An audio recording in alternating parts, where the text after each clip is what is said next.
To give a quick lecture on climate justice, one of the issues that is coming up, and is popping up in the discussions right now in Paris a lot, the lecture is set up, or the talk is set up as follows. I'm going to give about a half-an-hour lecture, after which we'll have some Q&A. So perhaps for the sake of the, for the continuity of the lecture and making sure that the point comes across, it's good if I just continue. Do feel free to interrupt me just for clarification questions, but discussions we could better keep for the end. Let me just quickly move to the presentation. Thanks, by the way, very much to Studium Generale for organizing this, this lecture and the series of lectures that have been organized.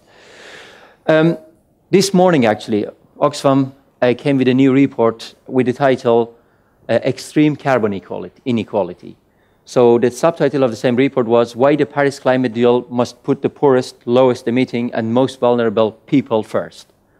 So a quote from the report. The report is basically saying that what is going on in Paris and previous practices in climate change mitigation and adaptation is not taking care of the poorest people. So one interesting quote is that that it demonstrates, or the finding of this report demonstrates the extent of global carbon inequality by estimating and comparing the lifestyle consumption emissions of rich and poor citizens in different countries. So Oxfam argues that it is not China that is the biggest polluter right now, while at the same time we remember that 2 days ago President Xi Jinping has emphasized that and acknowledged actually the role of China as the biggest polluter. So what is happening here? A fascinating discussion. Who's the biggest polluter and who's contributing how much, and how should we deal with this issue? Let me give you a very brief overview and history of the discussions on what is taking place in Paris and where it comes from. The very first moment in these discussions on climate change was in 1992, and it started with the United Nations Framework Convention on Climate Change, the UNFCCC. And that was the very first moment that serious discussion started about how to deal with the global warming, how to deal with CO2 emission, trying to reduce the CO2 emission. So in Paris, in Rio de Janeiro, in what was called the Earth Summit, which is actually a very important, crucial point in discussions on environmental protection, parties agreed to reduce atmospheric concentration of greenhouse gases with the goal of preventing dangerous anthropogenic interference with Earth's climate system. One important development in Copenhagen that comes back in every other conference that we are having right now is called the principle of common but differentiated responsibility, meaning that global climate change is a global problem. We need to deal with it just globally with all the countries involved. However, we need to also take into account to what extent could each country contribute. So the principle of common but differentiated responsibility. As it is often the case, conventions gets reviewed every now and then in what is called a conference of parties. So what is happening right now in Paris is a conference of parties, or a COP. But before Paris, there have been a number of those conferences. You saw many of those logos actually on the opening slides. A very important moment in these developments was 1997, when Kyoto Conference gathered and Kyoto agreed on what is called cap and trade. So Kyoto Conference emphasized what the Copenhagen had said, and Kyoto aimed at a reduction of greenhouse gases by 5% by the year 2012. So the Kyoto was presenting an idea, and the leitmotif in Kyoto was to reduce carbon emission, to cap the total carbon emission, and to trade what is remaining. So the cap and trade idea, represented here, means that the countries that have a lot would be able to sell their excess, that have a lot need to actually buy allowance from the countries that have less emission. So each country gets an allowance in terms of emissions, and those emissions in the countries that have less industry would be sold to the ones that need actually more emission, right? So basically the idea of cap and trade is being presented by Paris, and it's an idea that's been criticized as not being sufficient, because the gap that was needed to be bridged was much bigger than the capping that Paris did. And many people also criticize things like such as, do we need to exchange emission rights, and is there something like as emission rights, because you're basically polluting the environment, assuming that you're adding CO2 to already accumulated CO2 in the atmosphere, and it is the accumulation that makes it problematic, not the one-time, one-off emission of the CO2. Yet, Kyoto was a very important moment, and Kyoto was extended in Copenhagen, Parties did not manage to agree on legally binding agreements for the future of Kyoto, but in other forms, we are still continuing the same framework convention. The Copenhagen was a crucial point. Many people call that as a failure, perhaps because the expectations were too high, but something that was very important in Copenhagen was the agreement on 2 degrees. So the set Kyoto was talking about in terms of parts per million. I really need a keyboard to go back and forth, but we don't have that. I apologize for this. I won't go back and forth. Kyoto was talking in terms of parts per million, and Kyoto was talking about reduction of greenhouse gases. Copenhagen is actually making another translation, put it in terms of temperature. So the global temperature rise, global average temperature rise should not be more than 2 degrees compared to the pre-industrial level. The 2 degrees is the thing that comes back right now in Paris a lot, has been actually the discourse over the last 5-6 years after Copenhagen, because the 2 degrees agreement was the biggest achievement of Copenhagen. What we see right now in Paris happening is that the 2 degrees is taken for granted, and we are now trying to bridge what is called the emission gap. What is this emission gap? The emission gap would say, and this is year 2025, but it actually starts earlier, based on current emission, what would be the current practice if we just continue in the business as usual model? That would be the blue line with the margins of mistakes and margins of errors, of course. So if we continue practice, the practice as usual, we would end up actually over there, which would correspond to a temperature increase of about 4 to 6 degrees. Where we need to be is down there in terms of emissions. We need to actually cut our emissions on a continuous line. By the year 2030, we need to get there. And on the bigger picture, on 2050, we will be actually at the 2 degrees increase. So the difference between the current practice and the desired situation, that's called the emission gap. The emission gap is the title of a fascinating report, annual report that the UNEP publishes, United Nations Environment Programme. This one comes from 2014. 2015 report has just been released, is emphasizing the same finding. But basically, what they do and what Paris is focusing on right now is the current practice. How to bring down the current practice, the gray area would be what countries are committing to. That we call the INDCs, the intended nationally determined contributions. So each country is bringing a pledge to the table, saying that this is what we could contribute. And in addition to the countries, and another important development in Paris is that, in technical terms, the non-state actors are being brought to the table. So it is not only the states that matter in this discussion, it is also the companies and municipalities, regions in countries. So there are different players that could contribute to this reduction. So that is, again, another very important development that started after a conference that Ban Ki-moon called together a couple of years ago with basically big enterprises and trying to explain to them and convince them that they should also contribute to the reduction of greenhouse gases. On the role of companies and enterprises, I will come back towards the end of this lecture. So the question would be how to close the emission gap, and this is not only a technical question, this is a question with a serious ethical dimension.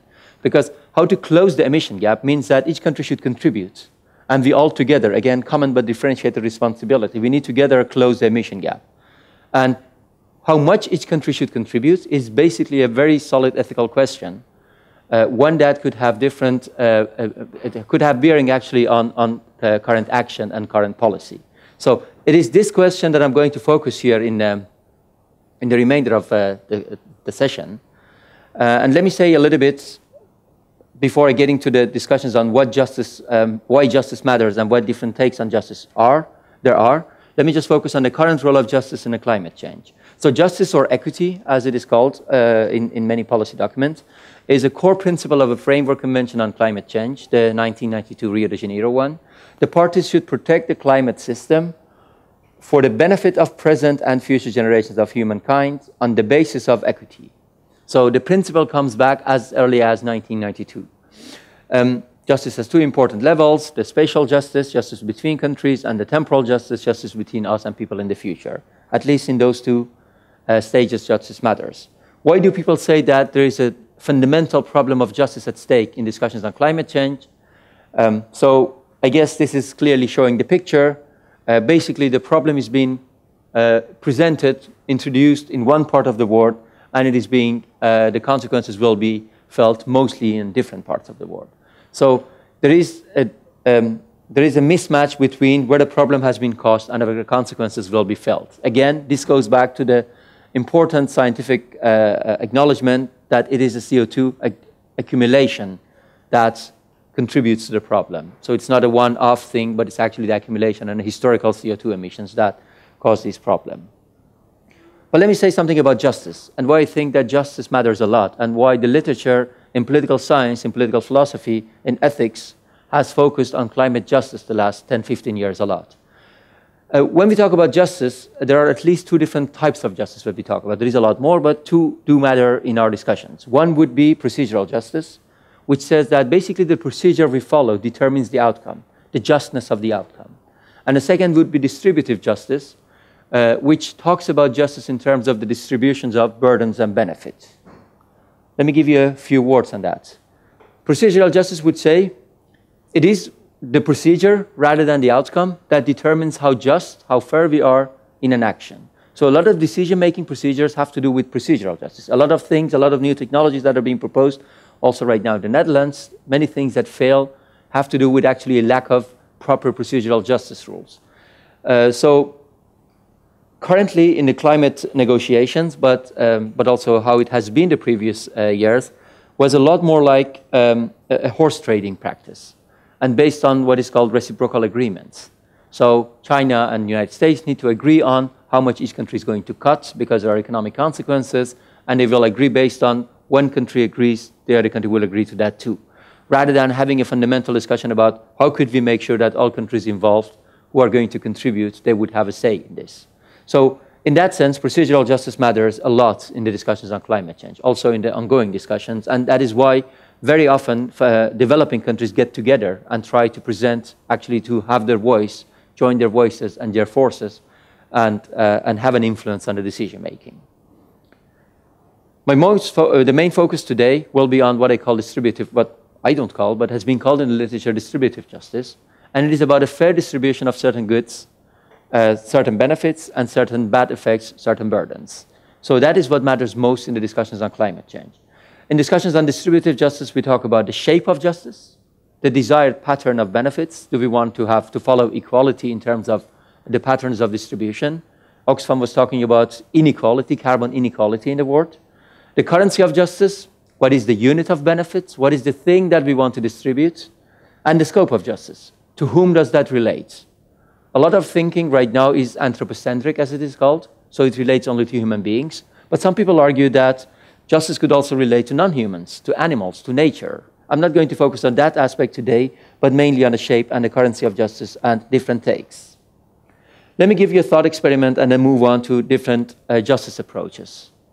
In engineering, you do a lot of experiments. In philosophy, we don't do experiments, we do thought experiments. So you imagine a situation, and it is very often an exaggerated example, to help you actually to put forward an argument. And the very powerful thought experiment that has been presented in the discussions on climate change is comparing the atmosphere with a gigantic sink. A gigantic sink to which every single country and every single human being is contributing. So what we know is that we need to make sure that the sink would still be capable of dealing with the water or the pollution that is being added to that, because we don't want it to overflow. And overflowing would be actually would symbolize what we call the point of no return. The point of no return being the moment that mitigation would not work anymore because we have reached a moment of positive feedback. Whatever you do doesn't really matter. There will be only positive feedback and then only an exacerbation of the problem.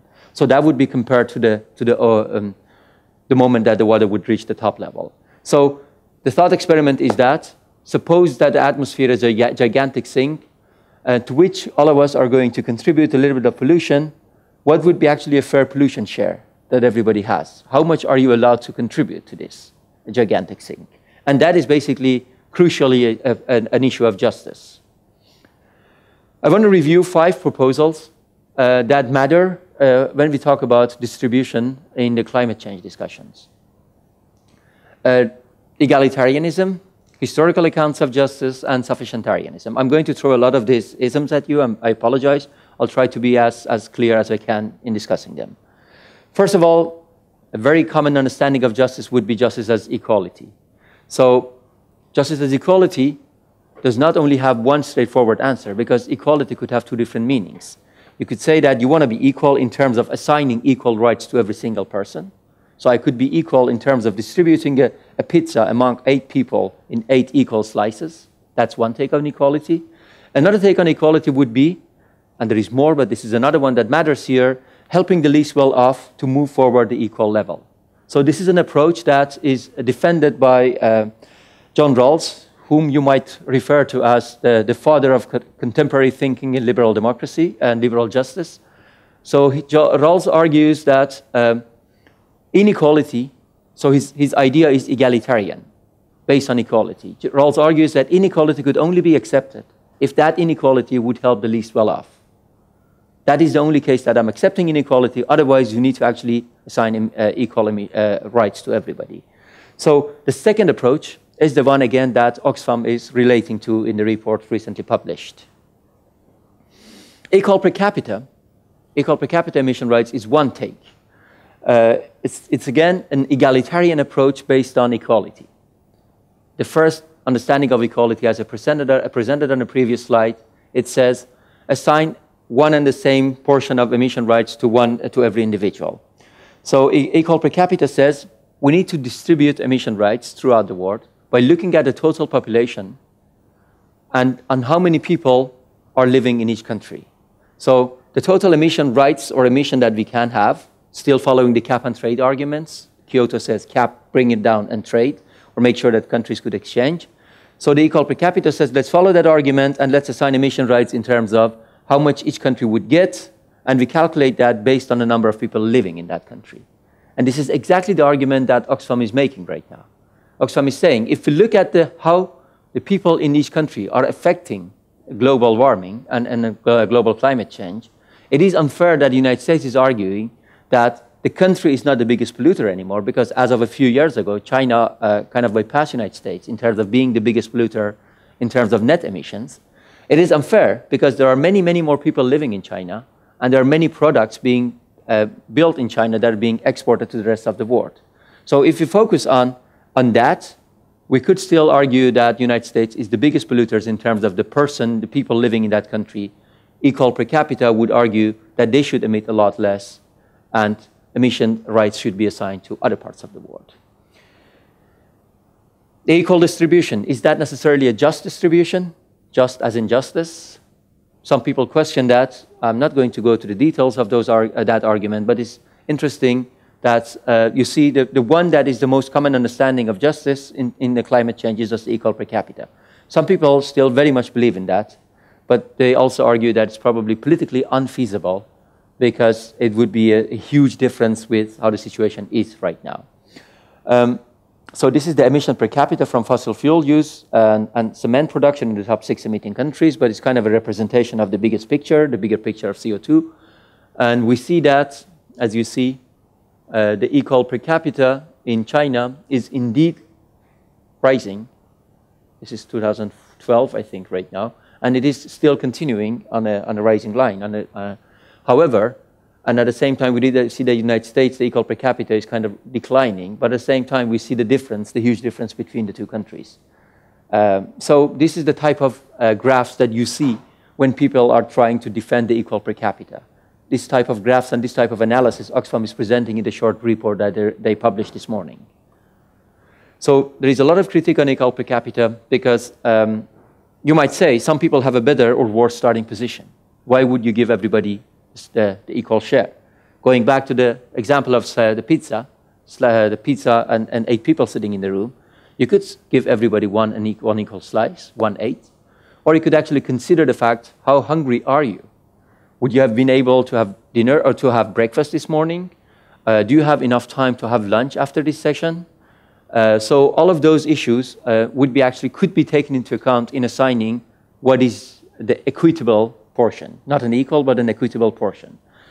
And some people also argue that the system has some perverse side effects because the more people you have in your country, the more rights you get. So that might incentivize population policies of having more people in your country, which is basically one of the key problems of having the current climate change, because Many people right now live on the earth, and it's kind of the population growth, and with the higher demands that we have on well-being on different parts of the world, which is actually from fairness an understandable claim, but it is the higher demand on well-being that brings a higher consumption of electricity and energy in general, which is contributing to the existence and persistence of this problem. So equal per capita, probably very compelling, morally speaking, very politically unfeasible, and there is also some critique on that, some understandable critique. Other accounts that are probably more relevant and are the ones that are being followed or have been followed are historical accounts of justice. And a lot of contention comes actually from these historical accounts. So there are three approaches that I want to discuss with you. One would be the grandfathering principle, and 2 and 3 are based on responsibilities for the past and future emissions, because each of them would actually argue along different lines and conclude or have different recommendations. First of all, responsibility for the... I'm just going too fast again. I apologize. First would be the status quo. You might call that the grandfathering principle. The principle basically says, you want to assign emission rights, you want to do the cap and trade, that's fine, but you need to take the status quo. You need to take the current practice, and you need to assign emission rights based on the current practice, because that's the most feasible one, and that's the easiest one.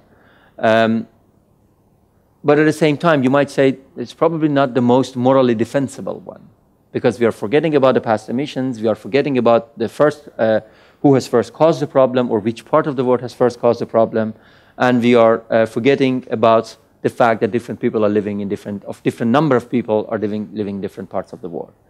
But the grandfathering principle is pretty much what is currently the practice, because we are taking the status quo and saying how much reduction you need to realize in each country, rather than following an approach that would say these are the emission rights based on justice arguments or fairness argument as follows.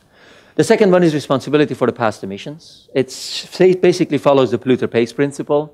Simply you broke it, you fix it. And especially developing countries and emerging economies are emphasizing this approach, because they say the fact that we cannot contribute more to the global gigantic sink is that it is almost completely full right now. And who has contributed to that since the Industrial Revolution? It is the currently industrialized part of the world that has contributed to that. And that has again contributed to their welfare and well-being right now. It is that level that we want to reach. So it's unfair to deny us the right to be at the same or comparable levels of well-being, and for that we need electricity. For that we need quick electricity, and that would be, for instance, in many countries, coal power plants, because that's one of the quickest way of producing electricity, generating electricity. Obviously, there are objections. And an interesting objection is that past pollutants, since 1750, did not really know what they were doing. And that would again raise the question, to what extent are you responsible if you do not know that what you've done has caused a problem? To what extent am I responsible if I happen to break this computer, but not intending to break it, and not knowing that what I'm going to do right now, the pressure I'm putting on it right now will break the computer in 2 hours after I leave the class. So that's again another fascinating ethical question that needs to be addressed. So the ignorance of the past pollutants, and again another issue is that it's probably politically unfeasible to focus on these kind of responsibility approaches. The one other approach that the developed or the industrialized countries are emphasizing most, and again that comes back also in the contention in Paris, and it came back in Copenhagen very much, was that they were emphasizing the role of the emerging economies and the new countries that are contributing to the persistence of the problem. Mostly China, to a lower extent India, but also other emerging economies that are getting bigger and bigger and are contributing more and more to the existence of this problem. So they would say, okay, it is true that perhaps the problem has been caused in the past, but we cannot forget about who's contributing most to this existence. So if you take on the basis of each country, we would easily see that it is China that is contributing most right now to the emissions. And we cannot, especially countries like the United States, argue we cannot cut emissions if Chinese won't do as well. So this goes back again to procedural justice things, that a lot of agreements are reached based on what is called reciprocal negotiations. This is what I do, and I do that if you do that much. Because both countries, everybody needs to suffer to a comparable extent or that must be acceptable for our negotiators. And this is the picture that you probably see when countries like Australia or many European countries, but definitely the United States, would give a presentation about where we stand with the climate change and what we need to do for the future. The last issue that gets a little bit more philosophical, but I just wanted for you to know that this exists also, that would be another approach to justice in terms of justice as sufficiency. So some people argue that in order to be just, we must make sure that everybody has access to a basic minimum, what we call a sufficient level of well-being. So sufficiency approaches would say that nobody would be below a certain well-being level, and each individual has a right to that level, and anything on top we could talk about. But people who follow the sufficiency approach would say, in the cap and trade method that Kyoto has proposed, you cannot trade everything. You must make sure that within a country, everybody has access at least to that basic minimum. We could determine that basic minimum in terms of emission rights. So you could say that that level of emission rights should not be tradable. Anything on top you could trade. So again, that's another approach to understanding emission rights and to trading emission rights. Let me finish by saying the current focus in Paris. So talking a little bit on the current focus in Paris. We talked about what are the different approaches for assigning emission rights, but I have to be honest with you and tell you that this is mostly actually an academic enterprise. This is an academic undertaking. There's a lot of discussion in philosophy, political philosophy, in ethics on how this should be done, but it has not been really successful in reaching the board of policymaking. What we had previously with Kyoto was a legally binding agreement that countries agreed to bringing down their emissions to the level that they were discussing and agreeing on in those meetings. What is happening in Paris is actually reversing that order a little bit. The Paris is asking countries to bring to the table pledges, the INDCs, the language that Paris is using right now, the intended nationally determined contributions is what you as a country say that you could contribute to the reduction of emissions. So you might say that we are moving even one step away from where we were standing with Kyoto, but still the fact that we are talking about this and the emission gap has been acknowledged is at least one step forward. So the current pledges, as they have been presented to Paris conference, would still leave a fairly big emission gap open. And that is what is the concern of most countries and the concern in Paris of how to make sure that that gap would still be reached in time, because time is of essence here too. Probably not in 1 or 2 years, but in longer terms, there are different scenarios that argue that in a few tens of years, we might be reaching the point of no return, which has very big consequences, at least for parts of the world, definitely for us here living in the Netherlands. So 2 questions that I want to finalize the talk with. Do we need legally binding agreements and legal instruments to ensure action? And the second question, how to ensure the role of non-state actors? Again, the language of Paris. Non-state actors are mostly enterprises and the role that they should play for mitigation. First of all, the legally binding. It seems very unlikely that Paris would finalize with a legally binding document. The White House is already over a year talking about what they call the politically binding documents, which basically means nothing. So you are politically bound to comply, but you cannot really enforce a politically binding document. In principle, every agreement internationally is a politically binding document, and it has a reason, because if it's going to be a legally binding document, if it's going to be another convention or new legislation, the White House needs to actually have it passed by the Senate, and the current controversy in American politics would actually not allow for that, even if the president would be willing to commit to such emission cuts. So that's one thing. Legally binding is probably not going to happen in Paris.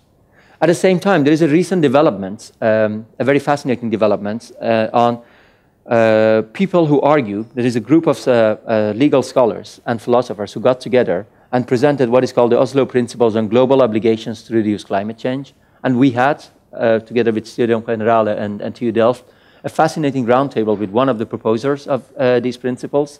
So the principles basically say that there are legal obligations that both states and enterprises have, and we don't need new legislation. What already is in place is enough for us to go ahead and kind of legally enforce. How does that look? The Urgenda case in the Netherlands is actually a typical example of that. The Urgenda being a group of concerned citizens who took the Dutch government to the court and argued that the Dutch government has a duty of care. The duty of care would require the Netherlands as a state to reduce the greenhouse gases by 2030 by 25% at least. Urgenda required or claimed that it should be 40%, but that was not accepted by the judge. What was accepted was actually the basic minimum level of 25%. So no new legislations, and a judge who was willing to give a verdict in favor of the Urgenda.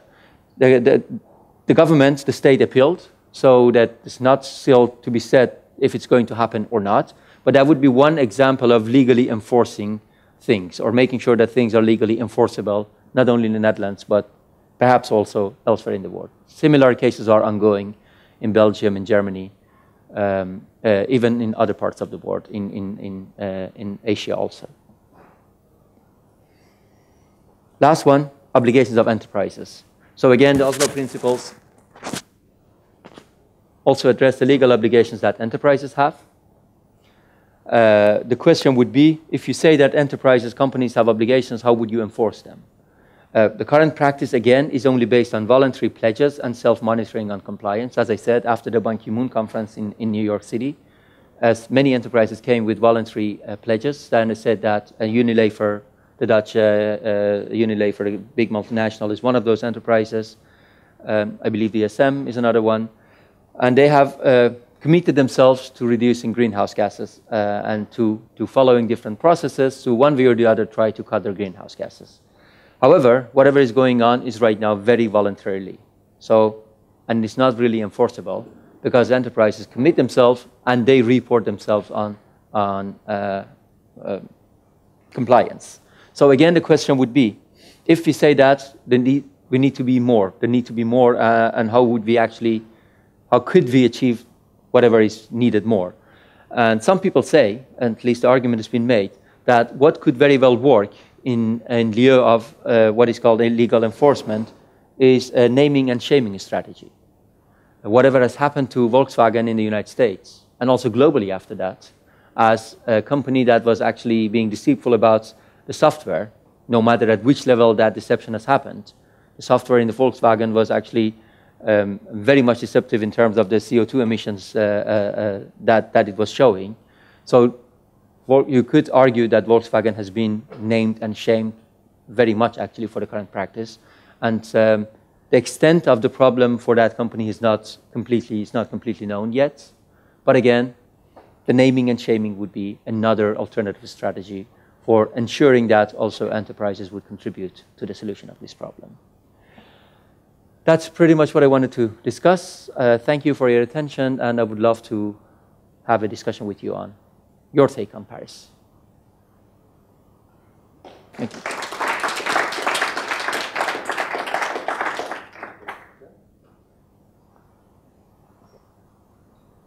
Any questions, objections? Yes, please.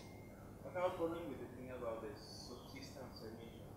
It used that it's an ideology that from the beginning it tells that people need to produce emissions in order to survive.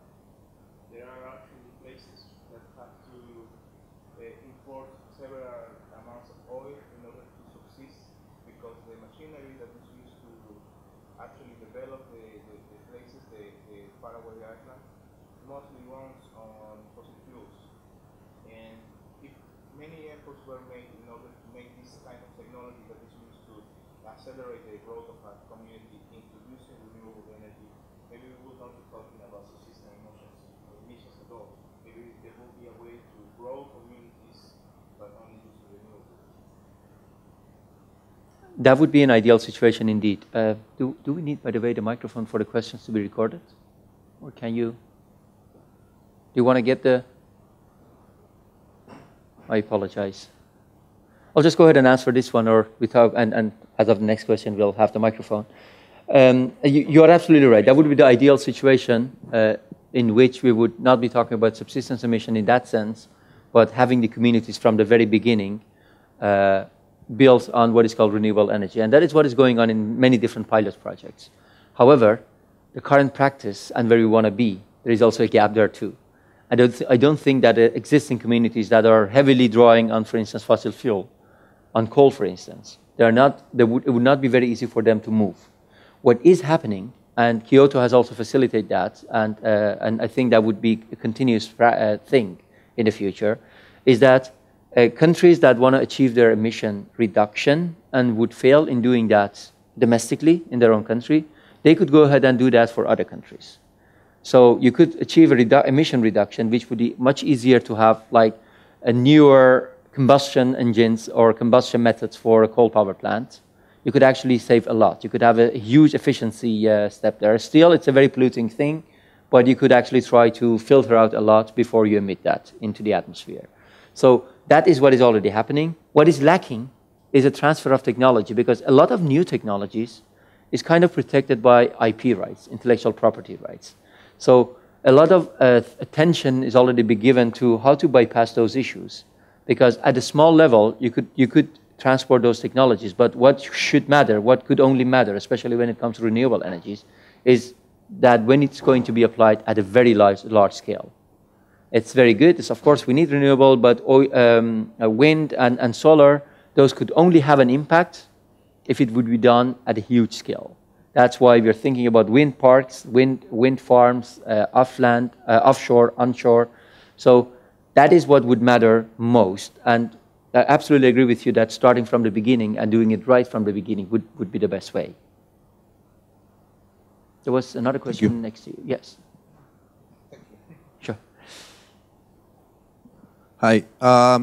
So what makes Paris so important is that China and US might be actually for the first time agreeing on this.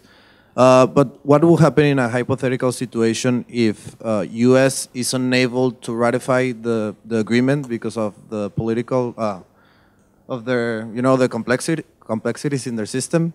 How would this change the distribution of the rights if the second top emitter is out of the agreement? I think you asked the question in the right order, because the first question, the answer to the first question would also answer the second. If they would agree on anything in Paris, it would not be legally binding.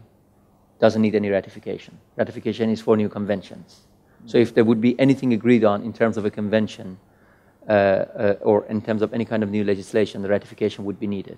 But I don't think, and that's exactly what you're emphasizing, the politically binding thing. So no ratification would be needed. It is just the current administration that is committing to that. Yeah. You could ask the question about what if the future administration, the next administration in the United States would not comply or would not respect those those agreements or the things that they committed themselves to. Well, that would definitely affect the reciprocal cuts as well. I don't think that if the United States is going to stop with their cuts or with the commitment, that China and other big parties would do the same. However, it would be, internationally speaking, unheard of that you just immediately throw away whatever that the previous administration was agreeing on. The same discussion was ongoing, for instance, in a non-climate related issue on the negotiations between the United States and Iran. Exactly the same issue. What if the future administration would not comply? An answer given there was an answer that could be given here too. It's not only between the United States and China.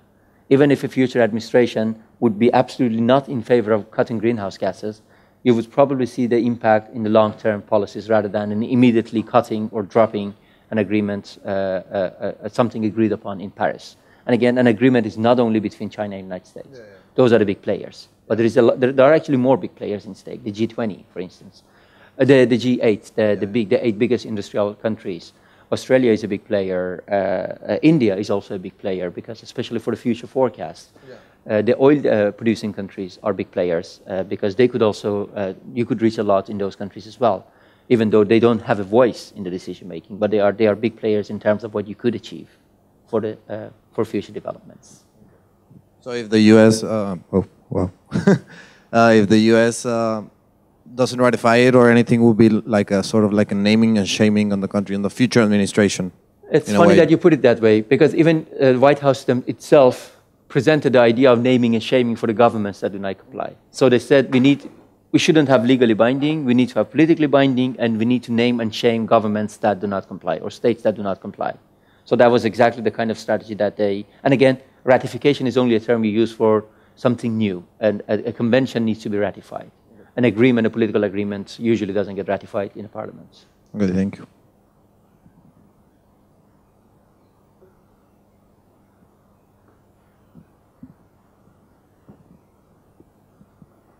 Well, it's not so much a question as I'm trying to make sure if you and I see eye to eye. I tend to see these voluntary agreements as admitting failure because I've thought about this and basically most agreements are unenforceable. I mean, you're not sanctions and wars have ethical obstacles towards the application. So basically, aren't these INDCs just everyone finding a nice way to say, we know we're never going to agree and we're never going to get a binding legal system?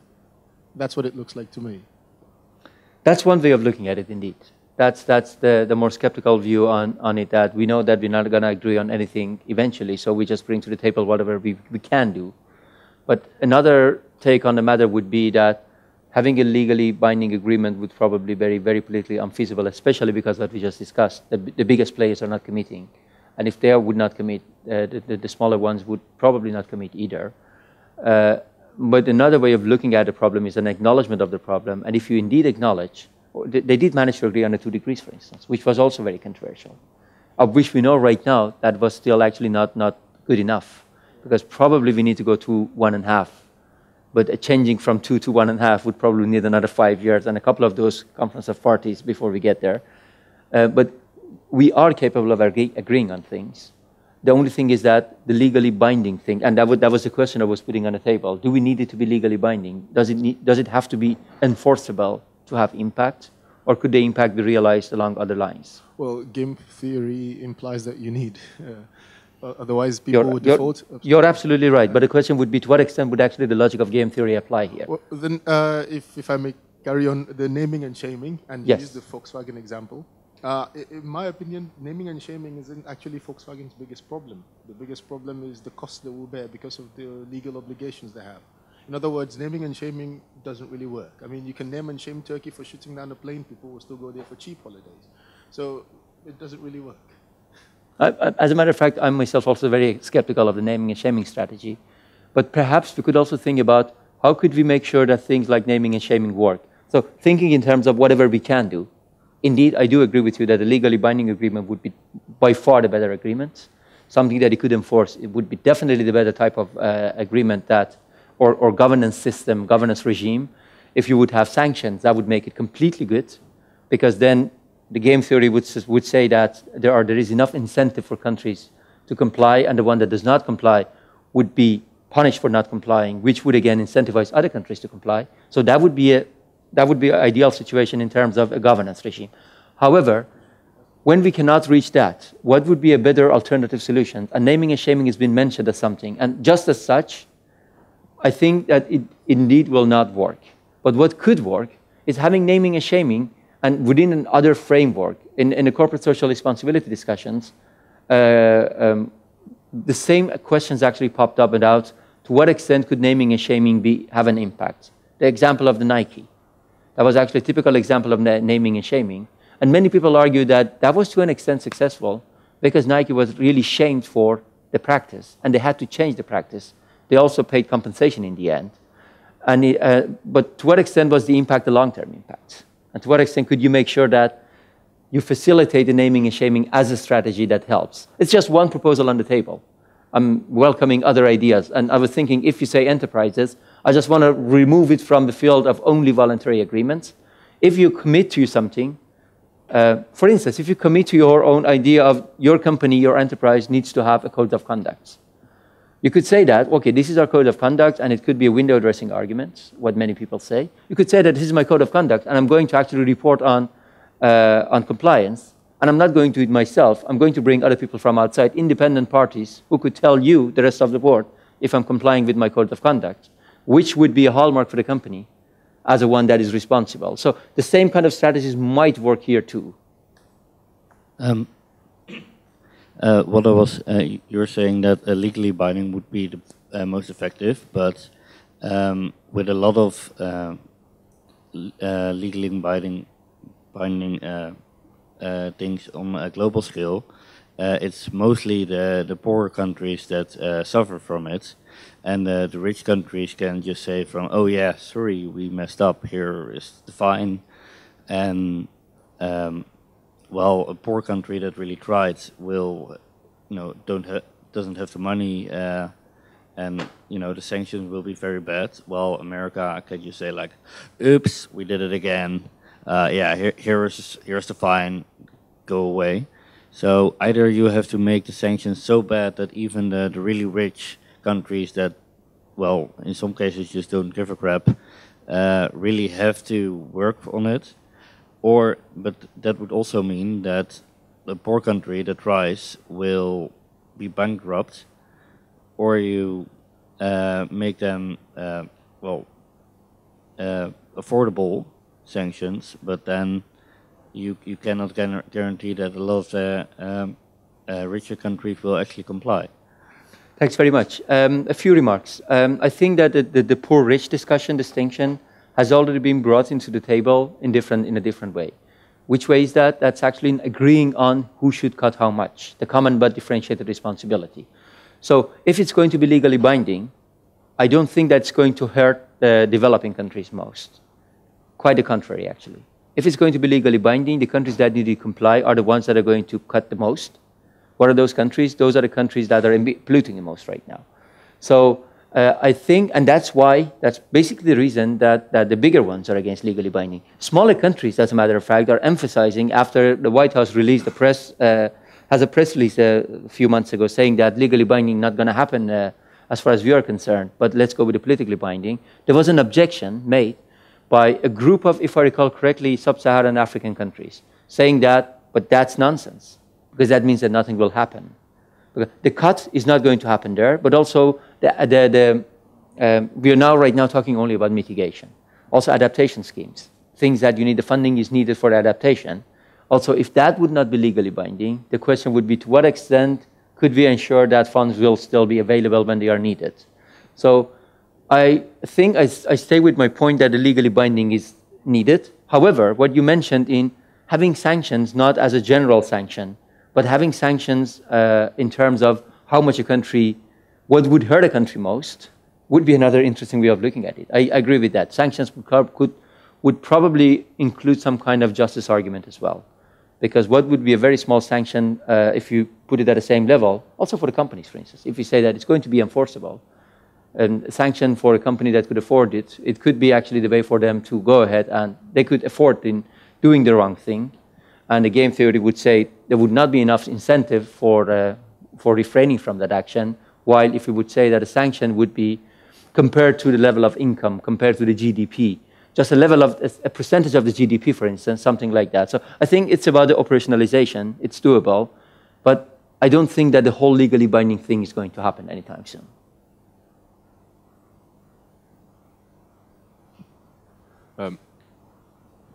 Could we expect democracies to, in the incoming years, to encounter more problems than other type of governments in enforcing limits or legally binding or even not legally binding purposes because of the possibility of a rising public opinion that doesn't match the purpose of enforcing a limit? That's a fascinating question. Would democracies have a bigger problems than non-democracies? Because there is the issue of public acceptance, there is the issue of public opposition. I could expect the rising of political parties with some populistic ideas that totally reject that kind of limits, and the average population being concerned of their own standard of living. I think I have more faith in the systems and in people in general, because I think that it's very often a lack of awareness. Because when you do tell it to people and when you get across the message very often very well understood. A good example of that would be actually all of these, the INDCs. A lot of that is right now initiatives at the city level and at the regional level. City of Rotterdam, for instance, is one of those cities on board. Many cities in the United States, a country that is not really known for the best practices in climate change, many cities and states in the United States are right now complying by what Kyoto has prescribed and what Copenhagen says. Colorado, we had a guest from Colorado 2 days ago who had to leave this morning, unfortunately. But I learned from him that the state of Colorado is just mimicking what Copenhagen says. Instead of doing it at a national level, they're doing it at a state level. Of course, it's going to cost them money. They do realize that. So I think, I don't think I would agree with your argument that democracies would have a bigger problem than the non-democracies. But I do also think that whatever you do needs to be in compliance with the public opinion and with what people would agree to. And I do believe that people would agree to a lot more than what we generally think, especially we as engineers generally think, because people are afraid of the technology, they don't want to have it in their backyard. And as a matter of fact, the lecture today in the climate change class is going to be about public acceptance issues.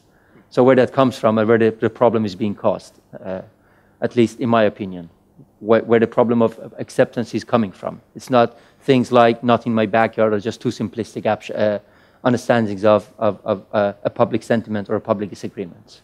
There is a lot more at stake very often. Yes, please. We can just pass on the microphone. It's just for the camera, actually. We want to make sure that it's going to be recorded. A very short question. We had a conference in Copenhagen 6 years ago, and now in Paris. How many years will be a next conference of this magnitude? And what will happen between with smaller meetings? If I understood correctly this issue, conventions usually get reviewed every 2 or 3 years. I think since Copenhagen was 2009, and this one is 2015, there's been 6 years in between. So the biggest ones, what is called the Conference of Parties, the COP, they would probably happen not very often, but at the same time, this is the COP21. This is the Conference of Party 21, and it started in 1992. So probably the gatherings are even more often, but there are different types of conferences. I think that the Paris is of the magnitude of Copenhagen, but there have been actually a long list of other conferences that took place in between. What happens in between is agreeing on implementation of what has been agreed earlier on, and agreeing on a framework for what you could do later on. So that's basically what the meantime gatherings do.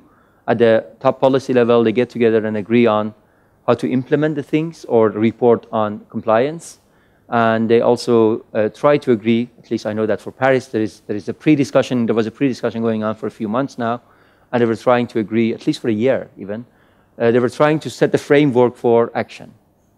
Within that framework, they're now going to discuss, started for last Monday, for at least 2 weeks, they're going to actually discuss and try to agree something. So if they manage to, we'll hear probably in 10, 12 days, and I believe that Studium Generale has another final meeting on the issue on the day that Paris finalizes and publishes the findings.